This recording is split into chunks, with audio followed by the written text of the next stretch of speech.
욥기 23장 1절부터 마지막 절까지 한 절씩 말씀을 교독하여 보십니다. 욥기 23장 1절부터 마지막 절까지 말씀입니다. 욥이 대답하여 이르되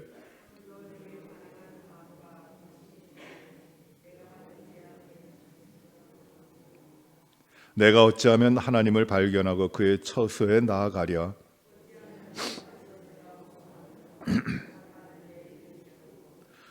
내게 대답하시는 말씀을 내가 알며 내게 이르시는 것을 내가 깨달으랴.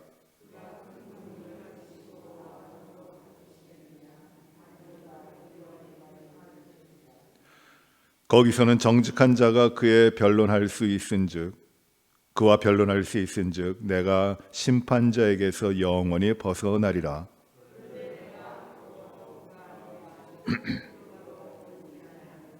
그가 왼쪽에서 일하시나 내가 만날 수 없고 그가 오른쪽으로 돌이키시나 배울 수 없구나.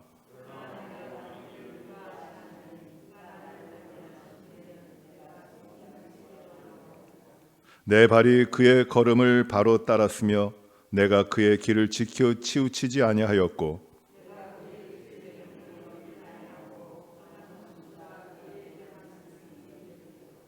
그의 뜻이 일정하시니 누가 능히 돌이키랴. 그의 마음에 하고자 하시는 것이면 그것을 행하시나니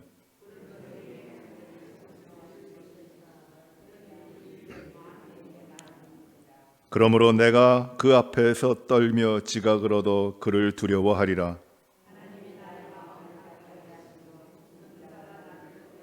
같이 봅니다.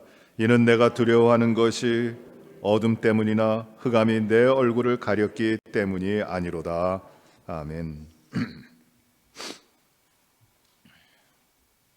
이 새벽에 찬양하기가 참 어려워요. 찬송가가 좀 높아가지고 특별히 이 새벽에 남자들이 찬양하기가 참 힘든데 우리는 얼마나 찬양을 기쁘게 어렵지 않게 하는지 참 감사합니다. 우리 김천주 사모님께서 반주를 하실 때 이게 굉장히 높은 찬양인데 뚝 떨어뜨려서 이렇게 정말 찬양하기 좋게 우리 전심을 다해서 찬양할 수 있도록 이렇게 반주해 주셔서 감사합니다. 오늘 말씀 23장, 욥기 23장 말씀은 욥이 이제 엘리바스의 변론 가운데 엘리바스에 대해서 대답하는 말입니다. 엘리바스는 끈질기게도 욥에 대하여 변론한다고 하고 또 위로한다고 하지만 욥을 끊임없이 공격하고 있는 것입니다. 욥, 네가 지금 당하고 있는 고난과 이 고통, 이 시련은 내가 죄인이기 때문이다. 다른 데 이유가 있는 것 아니다. 내가 죄인이기 때문이다. 그러니 너는 하나님 앞에 돌이키라. 회개하라. 그래야 산다. 회개하지 않으면 너는 다 망하게 된다. 너 아직까지 하나님 앞에 돌이키지 않고 하나님 앞에 그렇게 당하며 그렇게 재난을 당하고 있으면서도 너의 잘못을, 너의 죄악을 회개하지 않고 그래도 내가 죄가 없다고, 내가 허물이 없다고 그렇게 주장하고 있느냐? 너 참 교만하다. 내가 어떻게 그렇게 생각을 하느냐? 너 교만하다. 하나님께 이제 회개하라. 그것만이 살 길이다. 이 엘리바스 또 다른 친구들도 계속해서 이 욥에게 이런 말씀을 위로로 하고 있습니다. 그런데 욥은 아무리 생각해도 자신이 살아오면서 하나님 앞에 경건하지 못했던 것, 하나님을 신실하게 따르지 않았던 것, 교만했던 것 이런 것이 없어요. 그래서 욥은 그들과의 변론, 내가 그렇지 않다, 내가 무엇이 잘못했느냐, 하나님이 치셨지만 하나님 내가 어떤 허물이 있고 내가 어떤 죄악이 있느냐 난 그걸 모르겠다 하는 이 변론을 계속했지만 이제 엘리바스의 이 세 번째의 말에 대해서 변론에 대해서는 이제 욥이 엘리바스에게 대답하는 것이 아니라 이제 하나님을 향하여 말을 하고 있습니다. 하나님을 향하여 탄원하고 있는 것이고 탄식하고 있는 것이 바로 이 욥기 23장의 말씀입니다. 엘리바스에 대한 대꾸가 아니에요. 네가 나를 회개하라고 하는데 나는 회개할 것이 없는 사람이고 나는 깨끗하다. 그런데 하나님이 치셨다. 그 이유를 나는 알지 못한다. 그렇게 엘리바스에 대해서 하는 말이 아닙니다. 하나님을 향하여 자신의 안타까움과 자신의 어려움에 대한 탄식과 또 자신이 겪고 있는 이 고통에 대한 탄원을 하나님을 향하여 이제 하고 있는 것입니다. 이제 말씀을 좀 보십시오. 1절에 욥이 대답하여 이르되 라고 하면서 욥이 대답합니다. 오늘도 내가 반항하는 마음과 근심이 있나니 내가 받는 재앙이 탄식보다 무거움이라. 오늘도 라고 합니다. 예전부터 오랜 시간 동안 이 탄식, 반항하는 마음과 또 근심이 내게 있었어요. 하나님을 향하여 하나님 왜 이렇게 내가 고난 당하게 됩니까? 내가 이렇게 고통 당하게 됩니까? 나 지금 하나님 앞에 반항하는 마음, 어긋나는 마음이라기보다는 하나님 내가 오늘도 이 하나님 앞에서 당하는 이 고난과 재난, 이 고통으로 인해 하나님께 탄식합니다. 하나님 내 마음이 찢어집니다. 하나님 그래서 하나님께 탄원합니다. 는 것입니다. 내가 받는 이 고통에는 아란 것 없이 하나님께서 무거운 손으로 나를 덮으셨는데, 나를 치셨는데 내가 지금 어떻게 할 것입니까? 하나님, 내가 오늘도 하나님이 이 누르시는 손으로 인하여 내가 받는 이 재앙으로 인하여 이 무겁게 나를 오늘도 누르시고 계시는데 하나님, 내가 그 가운데 하나님을 향하여 탄원합니다 라는 거죠. 내가 하나님을 믿어요. 내가 하나님을 의지합니다. 하나님이 모든 걸 하시는 하나님이시고 내 삶의 모든 것이 하나님 앞에 이루어져 있는 것을 알아요. 그걸 믿어요. 내 재난과 내가 당하는 고난까지도 다른 데 이유가 있는 것이 아니라 하나님이 치시는 것이 하나님이 누르시는 것 압니다. 그런데 하나님 왜 오늘도 나를 이렇게 누르시는 겁니까? 왜 그러시는 겁니까? 하나님 그 고통 가운데 지금 내가 당하는 고통은 돌이켜 보지도 아니하시고 이렇게 누르시고 계시는데 하나님 어떡합니까? 그 하나님을 향하여 지금 탄원하고 있는 겁니다. 지금 욥이 고통당하면서 하나님 앞에 탄원하고 있는 것은 자기가 가지고 있던 소유의 모든 것을 다 잃어버렸기 때문이 아니에요. 자식들을 다 잃어버렸기 때문이 그것도 아닙니다. 모든 것을 다 빼앗기고 몸이 만신창이가 되고 아무도 돌봐줄 사람이 없고 살 것이 터지고 몸에서 구더기가 나오고 하는 그 극심한 고통과 환난 가운데 있기 때문에 그가 탄원하고 있는 것이 아니에요. 지금 욥이 답답하며 안타깝게 하나님 앞에 탄원하고 있는 건 무엇이냐면 하나님 왜 대답 안 하십니까? 지난번에 이제까지는 하나님 왜 이미 왜 나를 이렇게 하셨습니까? 그 초점이 탄원하는 초점이 나였는데 내가 왜 이렇게 고난당하는 겁니까? 이제는 그 초점이 하나님께로 갑니다. 하나님 왜 나에게서 감추시는 겁니까? 왜 나를 잊으시는 겁니까? 지금 욥이 고통당하고 탄원하고 있는 것이 바로 이것이에요. 하나님 왜 나를 잊으셨습니까? 왜 나에게 대답하지 아니하시는 겁니까? 3절과 4절이 이어집니다. 내가 어찌하면 하나님을 발견하고 그의 처소에 나아가랴? 어찌하면 그 앞에서 내가 호소하며 변론한 말을 내 입에 채우고. 또 5절에 내가 대답하시는 말씀을 내가 알며 내게 이르시는 것을 내가 깨달으랴. 내가 언제 어떻게 하면 하나님 앞에 나아가서 내 억울함과 내 안타까움을 하나님 앞에 호소하고 그러면 하나님이 들으실 텐데, 내가 하나님 앞에 내 자신의 죄가 없고 내 자신의 허물이 없음을 하나님 앞에 변론할 말들이 내게 있으면 좋겠는데, 그 말을 가지고 하나님 앞에 나가면 좋겠는데 하나님이 보이지 않는 것이에요. 내가 하나님 앞에 나아가서 하나님을 배웠고 하나님이 내게 고통을 주시고 내 삶을 누르고 계시지만은 내가 그 하나님을 배웠고 하나님 앞에 나아가서 하나님의 말씀을 듣고 하나님의 말씀으로 하나님의 말씀하시는 것을 내 안에 채우면 좋겠는데 이 탄원을 하고 있는 겁니다. 하나님을 만나면은 내 억울함과 내 안타까움을 다 말할 수 있겠는데, 하나님 앞에 나아가서 하나님을 배우면 내가 하나님이 하시는 말씀을 다 듣고 그 뜻을 깨달을 수 있을 텐데, 그런데 그 하나님 앞에서는 7절입니다. 6절과 7절입니다. 그가 큰 권능을 가지시고 나와 더불어 다투시겠느냐? 아니로다. 도리어 내 말을 들으시리라. 거기서는 정직한 자가 그와 변론할 수 있은즉 내가 심판자에게서 영원히 벗어나리라.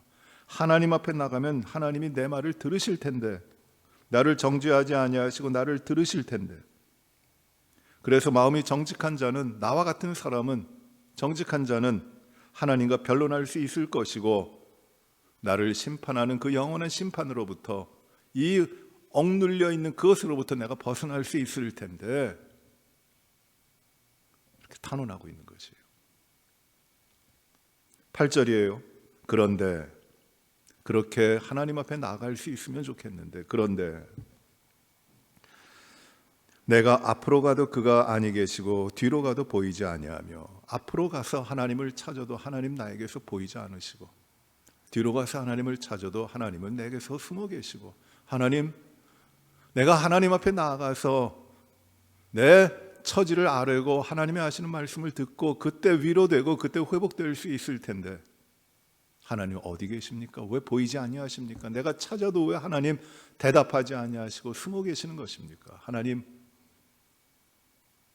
내가 하나님을 배워야 이 모든 고통과 고난으로부터 벗어날 수 있을 텐데, 하나님 왜 안 보이시는 겁니까? 하나님 어디 계시는 겁니까?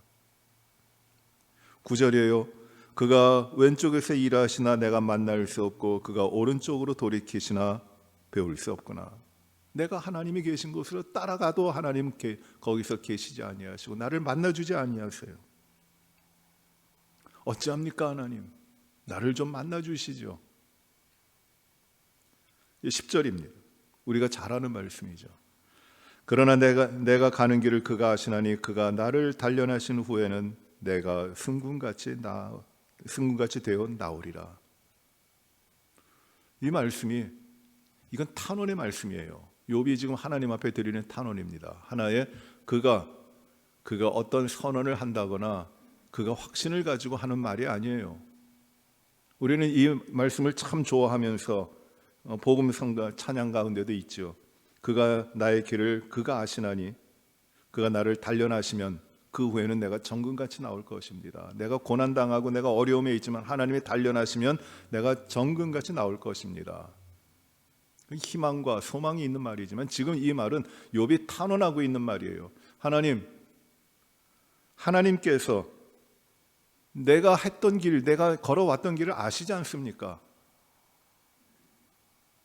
그러면 내가 이 과정 가운데 단련을 받으면 내가 정금같이 나올 수가 있는 겁니까? 하나님 지금 어찌하시는 겁니까?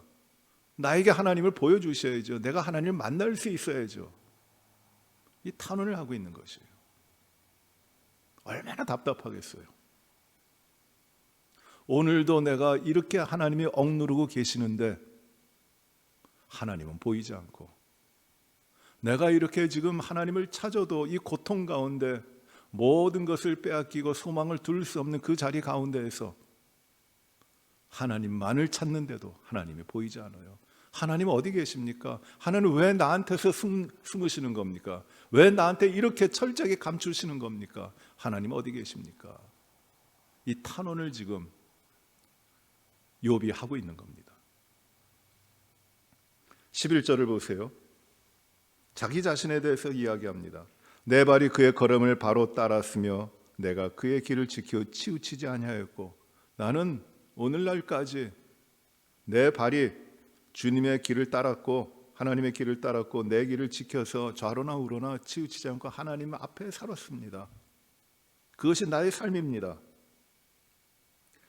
12절입니다. 내가 그의 입술의 명령을 어기지 아니하고 정한 음식보다 그의 입의 말씀을 귀히 여겼도다. 나는 하나님께서 하신 말씀을 어긴 것이 없고 아주 이 땅에서 귀한 음식보다 하나님의 입에서 나오는 말씀을 더욱 귀하게 여겼습니다. 그것이 납니다, 하나님. 근데 왜 하나님 나에게서 숨으시는 겁니까? 13절이에요. 그는 뜻이 일정하시니 누가 능히 돌이키랴. 그의 마음에 하고자 하시는 것이면 그것을 행하시나니. 하나님은 뜻이 일정하셔서 어느 누구도 하나님을 거역하여 돌이킬 수 없고, 또 그의 마음은 하나님이 하시는 것이면 그것을 그대로 행하시는 하나님이십니다. 하나님 그런 분입니다. 14절 그런즉 내게 작정하신 것을 이루실 것이라. 이런 일이 그에게 많으니라. 이제 하나님께서 하는 일을 하나님께서 이루시는데 억울하게 안타깝게 이유를 알지 못하고 하나님께서 누르시고 고통당하게 하는 일들이 많이 있는데, 하나님이 그런 가운데도 하나님이 정하신 뜻을 이루실 것입니다 라고 고백하고 있는 것이에요. 15절이에요. 그러므로 내가 그 앞에서 떨며 지각을 얻어 그를 두려워하리라. 그렇기 때문에 하나님 앞에서 내가 떨면서 깨달음을 가지고 하나님 모든 것을 원하시는 대로 행하시는 하나님이신 것을 내가 알기 때문에 하나님 앞에 두려워하며 떨며 두려워합니다라는 것이에요. 그 하나님의 뜻을 정하시고 모든 것을 이루시는, 마음대로 이루시는 전능하신 하나님이심을 내가 알기 때문에 혹 내가 하나님 앞에서 버려졌는가, 혹 내가 하나님 앞에서 잊혀졌는가, 지금 이거를 두려워하는 것이에요. 다른 게 두려운 게 아닙니다. 16절입니다. 하나님이 나의 마음을 약하게 하시며 전능자가 나를 두렵게 하셨으니.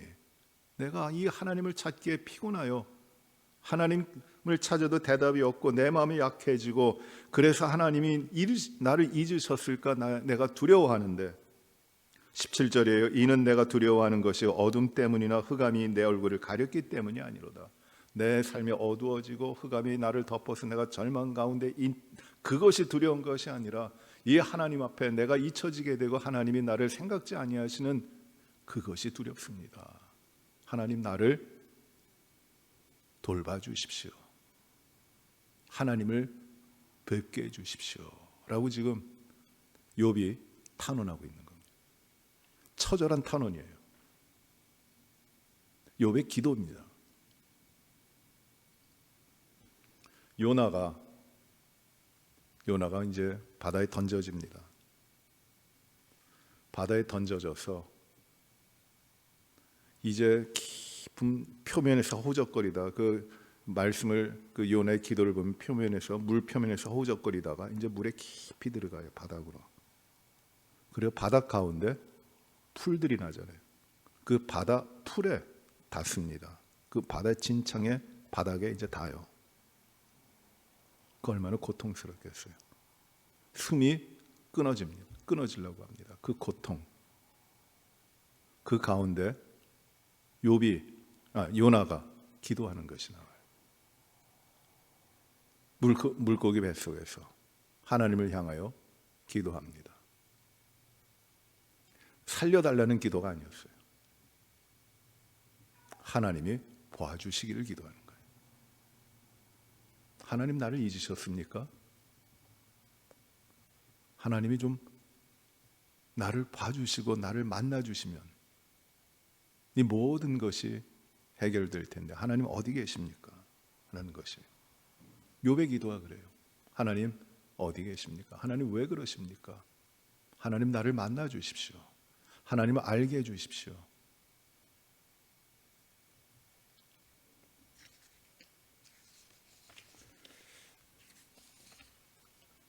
어떻게 됩니까? 이제 욥의 삶이. 하나님은 무엇을 하고 계시는 것일까요? 하나님 알게 해주세요. 내가 왜 고난당하고 내가 왜 고통당하는지. 이제 욥에게는 이제 23장에 와서는 재난당하고 고난당하고 하는 문제가 이제 문제가 아니에요. 내가 죄가 있다, 네가 허물이 있기 때문에 하나님 보응하신다, 그것도 이제 자기에게 의미가 없어요. 이제 분명히 깨닫고 욥이 알아가는 것은 무엇이냐면 하나님 앞에 서면 된다, 하나님이 나를 만나주시면 된다는 것이었어요. 그리로 들어갑니다. 하나님 한 분만. 욥기 마지막 장에 보시면은 욥기 42장에 보세요. 1절부터 6절까지 말씀 보십니다. 이렇게 말씀합니다. 욥이 여호와께 대답하여 이르되, 하나님을 이제 만난 것이에요. 주께서 못하실 일이 없사오며 무슨 계획이든지 못 이루실 것이 없는 줄 아오니. 주께서 못하실 일이 없습니다. 주께서 계획하신 것이 못 이루실 것이 없습니다. 이건 이제 23장에서 이미 욥이 고백하고 있는 내용입니다. 무지한 말로 이치를 가리는 자가 누구입니까? 무지한 말로 그 이치를 가리는 자가 누구입니까? 이건 누가 한 질문입니까? 하나님이 하신 질문이에요. 욥에게.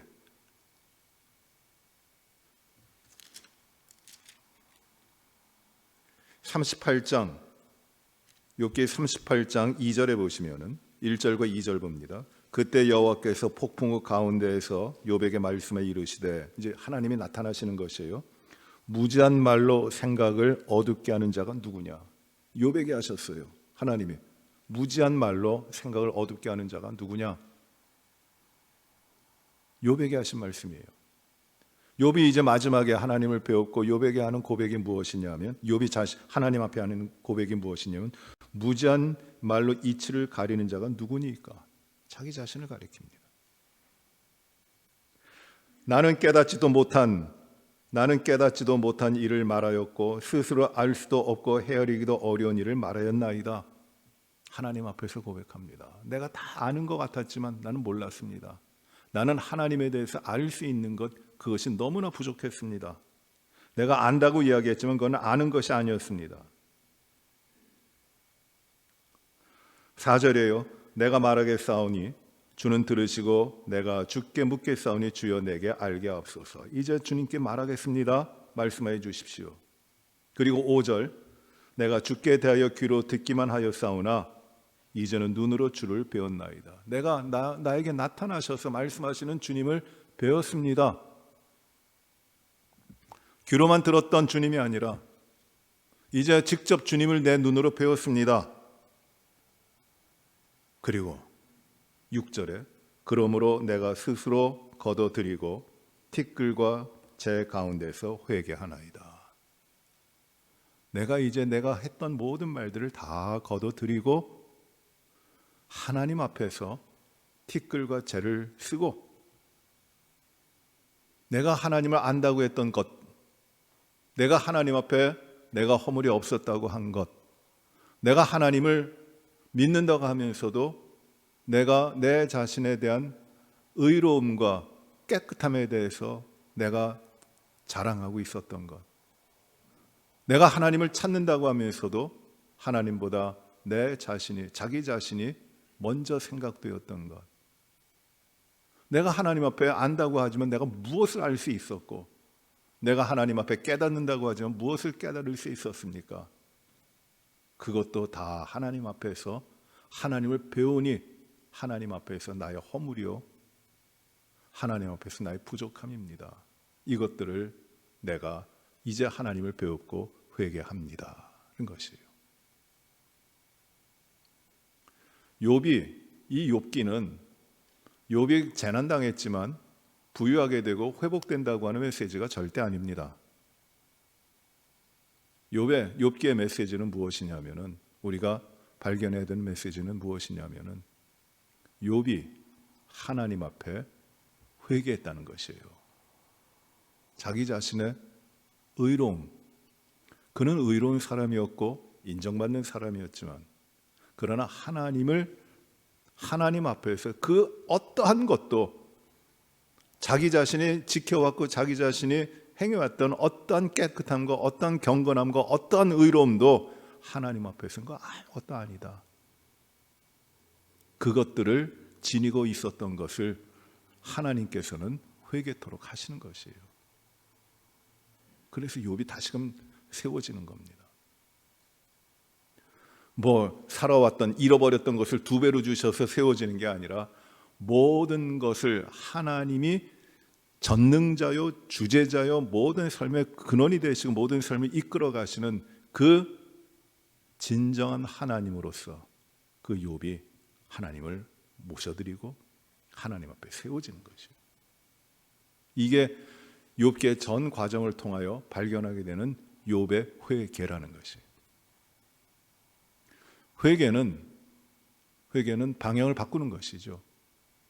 이 회개라는 말은 메타노이아라고 하는 말은 이 동쪽으로 가던 사람이 방향을 바꿔서 이제 서쪽으로 가는 겁니다. 완전히 방향을 바꾸는 것이 회개라는 것이에요. 그런데 회개는 방향이 중요한데 그 방향보다 더 중요한 것이 무엇이냐면 그 방향에 이르는 초점, 그 목표, 그 방향의 지향점이 중요한 것이에요.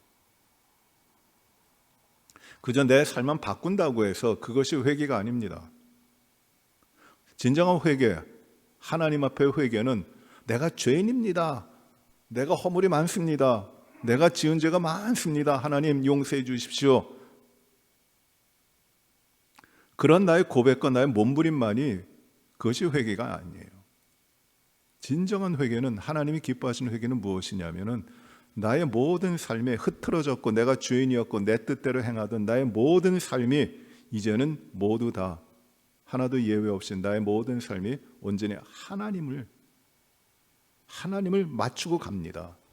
하나님께 초점을 맞추고 하나님 앞에 내 삶이 이어져서 모든 것이 그리로 갑니다. 이게 회개라는 것이에요.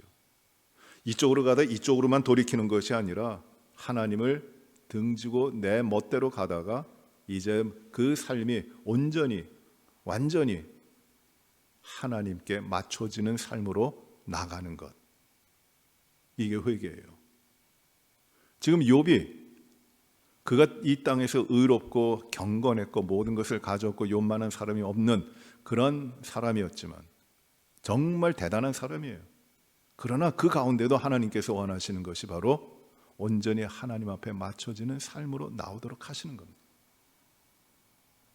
우리가 욥기를 처음 보면서 하늘에서 하나님이 욥을 칭찬하시고 자랑하셨던 것이 무엇이냐, 바로 거기에 대한 하나님을 온전히 의지함에 대한 것을 보고 계시는 것이고, 욥이 고난당하고 욥이 어려움을 당하는 것도 이 사탄이 가져오는 시련과 시험인데 그것도 다 이 하나님만을 온전히 의지하고 하나님만을 온전히 바라보고자 하는 그 삶을 흔들어 놓고 깨트리고 어떻게든지 하나님을 떠나게 하려고 하는 것이었고, 그리고 이 모든 재난의 과정 가운데, 고통의 과정 가운데서도 하나님 욥을 이끌어 가시는 것이 무엇이냐면 온전히 하나님을 바라보고 하나님 앞에 그 삶을 세우도록 하시는 회개를 이루도록 하시는 것이에요.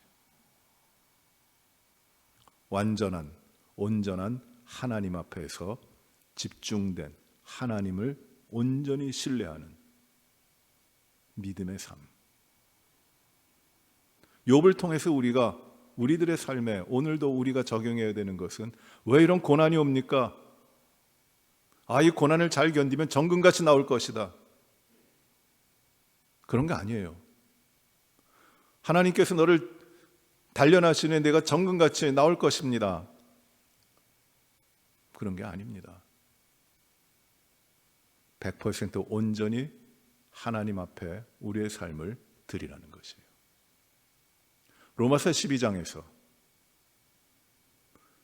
너는 이 세대를 본받지 말고 하나님이 기뻐하시는 너희 몸을 하나님이 기뻐하시는 산 제사로 드리라고 하죠. 온전한 제사. 그를 이루는 것이에요. 다른 것이 우리들의 삶에 하나님과의 관계에서 우리들의 삶에 끼어 들어오는 것이 아니라, 내가 잘 믿음의 삶을 살아가고 모든 삶을 의롭게 하려고 하고 내가 그래도 다른 사람보다 괜찮은, 영적으로도 깨어있고 그런 삶을 산다고 하지만, 그러나 그보다 중요한 것이 너는 하나님 앞에 온전히 하나님의 다스리시는 삶을 사느냐, 그 문제라는 것이에요. 내가 믿음을 가지고 하나님을 믿는다고 하면서 영적으로 내가 하나님께 깨어있는 사람이요 영적으로 하나님을 분별하는 사람으로 산다고 하면서도 그 영적으로 깨어있다고 하는 나의 자신의 자만심과 나의 자신의 교만함, 영적인 교만함으로 인해서 얼마나 많은 사람들에 대하여 정죄하고 또 그것을 내 자신의 위안으로 삼고 그것 때문에 하나님을 떠나 있는 것인지, 우리는 믿음의 삶에서 이런 일을 많이 한다는 거죠. 이 하나님만을 온전히 바라보고 그 삶으로 나아가라. 이게 회개라는 것이죠. 욥의 말씀은 매우 쉬워요. 어떻게 보면 매우 그 의미가 분명하게 오는 것 같습니다. 그러나 그 욥의 말씀을 묵상하면 묵상할수록 우리는 정말 우리 존재, 우리 삶에, 우리 인생에, 우리의 모든 생각과 우리의 모든 행함과 의지, 이 모든 것 가운데 아주 가장 중요한 것, 가장 근본적인 것, 그것을 하나님께서는 깨우치게 하세요. 내가 하나님이다. 네가 안다고 한들 얼마나 알아?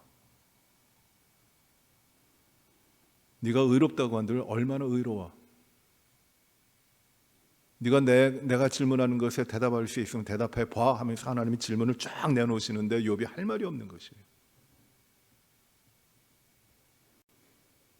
네가 영적으로 뛰어나면 하나님 나와 견주어 볼 수 있겠어?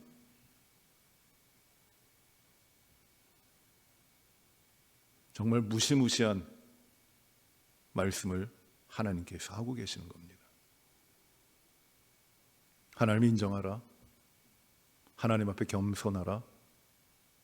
하나님의 모든 삶을 주관하신 하나님이심을 받아들이고 너는 그 앞에서 녹아지고 없어져야 된다. 그렇게 되는 삶을 가리켜 한마디로 정의하시는 겁니다. 회개다. 하나님은 오늘도 욥은 고백하기를 오늘도 나를 누르시는데 이제 나중에 욥이 하나님 앞에 드리는 말씀 무엇이냐면 오늘도 내가 주님 앞에 회개합니다. 그것이에요. 사랑하는 성도 여러분, 주님이 그렇게 요구하십니다. 내가 너의 하나님이다. 얼마나 놀라운 선언입니까? 내가 너의 하나님이다. 어제 금요일 저녁에 말씀을 엘리야의 기도를 하면서 나누면서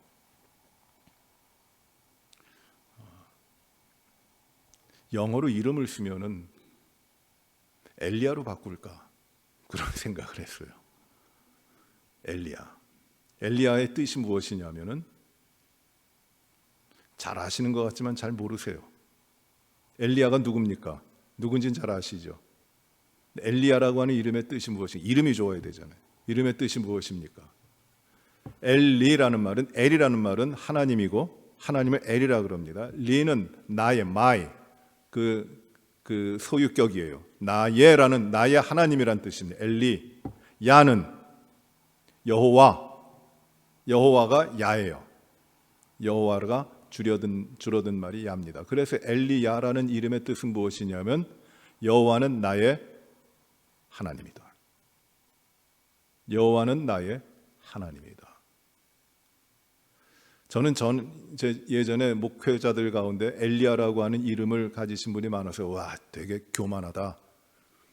그 능력만 사모하는 어떤 그런 목회자로 갈멜산에서 불을 내리는 그런 이름의 뜻으로만 생각을 했는데 그게 아니에요. 엘리야 정말 위대한 이름입니다. 정말 좋은 이름입니다. 여호와가 나의 하나님이다. 그러면 끝났죠.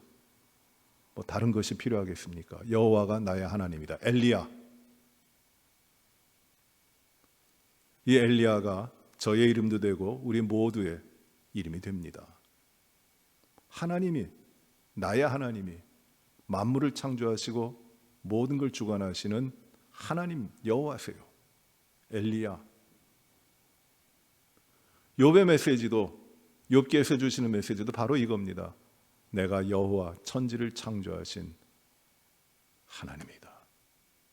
그 말씀이 그 깨달음이 또 그에 따른 믿음의 삶이 우리 모든 성도님들에게 오늘도 이루어지시는 이 축복이 있기를 주의 이름으로 축원합니다. 기도하십시다. 은혜로우신 아버지 하나님 감사합니다. 우리의 허물과 죄악과 우리의 나태함과 부패함이 참 많은 재난과 고난 가운데 우리의 삶을 열어놓고 있습니다. 우리가 바르게 살려고 하고 믿음으로 살려고 하면서도 우리는 우리가 알지 못하는 고난 가운데 또 재난 가운데 어려움 가운데 있을 때도 있습니다. 하나님 아버지, 하나님이 우리의 인생 가운데 하나님 원하시는 것이 분명히 무엇인지를 오늘 말씀을 통해서 우리가 깨닫게 됩니다. 우리 자신의 의로움이 아니고 우리 자신 그 자신의 경건함 그 자체가 아니라 오로지 하나님만이 전능하신 하나님, 만물과 인생과 우주의 모든 것들을 주관하시는 주제가 되시는 하나님이심을 알고 하나님께 온전히 의지하며 순종하는 그 삶으로 나오도록 하시는 것을 저희가 말씀을 통해서 봤습니다. 내가 주인 삼았던 모든 것들을 다 이제는 아낌없이 내려놓고 온전히 주님만을 우리의 왕으로, 우리의 하나님으로 모시고 주님 앞에 정결한 백성으로 살게 하여 주시기를 기도합니다. 우리가 우리의 인생 가운데 내놓으려고 했고 들어 보이려고 했고 그리고 자랑 삼고 위안받았던 그 모든 것들이 다 떠나버릴 헛된 것임을 알고 내 생명을 지켜주지 못할 것임을 알고 이제는 다 내려놓고 오직 여호와 하나님 한 분만으로 그 믿음으로 살아가도록 저희를 인도하여 주시옵소서. 이 진정한 회개를 이루게 하여 주시고 아버지 하나님 성령께서 우리들의 마음을 늘 주장하여 주시어 이 온전한 회개를 이루는 삶을 오늘도 살아가도록 인도하여 주시옵소서. 예수님 이름으로 기도하옵나이다. 아멘. 하늘에 계신 우리 아버지여, 이름이 거룩히 여김을 받으시오며 나라의 마옵시며 뜻이 하늘에서 이루어진 것 같이 땅에서도 이루어지이다. 오늘날 우리에게 일용할 양식을 주옵시고 우리가 우리에게 죄 지은 자를 사하여 준 것 같이 우리의 죄를 사하여 주옵시고 우리를 시험에 들게 하지 마옵시며 다만 악에서 구하옵소서. 대개 나라와 권세와 영광이 아버지께 영원히 싸움나이다. 아멘. 우리 이규승 집사님께서 지난 화요일에 하나님의 부르심을 받으셨습니다. 그래서 장례에 대한 것은 이제 클리블랜드에서 가족들이 장례를 치르고 이제 리치몬드로 오시게 되시는데 날짜는 아직 잡히지 않았지만 교회에서 추모 예배로 드리도록 하겠습니다. 가족들을 위로해 주시고 천국의 소망 가운데 염려하지 않고 참으로 주님께서 주시는 그 놀라운 안식과 평안이 온 가족들에게 주님으로 말미암아 임하도록 여러분들께서 기도해 주시기 바랍니다.